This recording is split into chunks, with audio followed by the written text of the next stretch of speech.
Ini, ito po ulam namin. Inihaw na bangos. Ganyan po ng kamatis, sibuyas. Nilagyan niya ng magic sarap, pampalasa. Asin. Para may lasa yung laman ng tiyan. Tsaka siguro lalagyan niya rin paminta yan. Ayan, ang daming nilagay na paminta.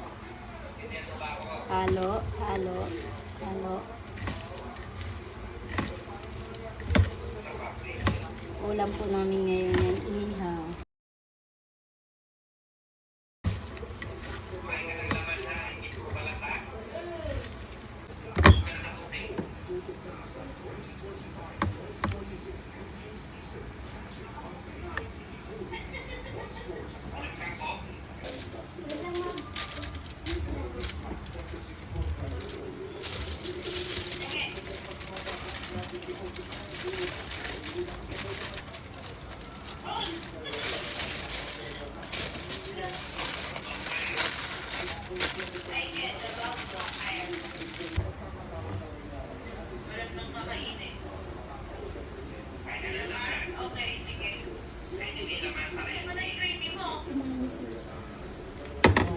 Yeah.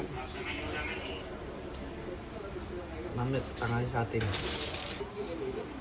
Ano sa ano? Ayan po. Bangus, lihaw na bangus.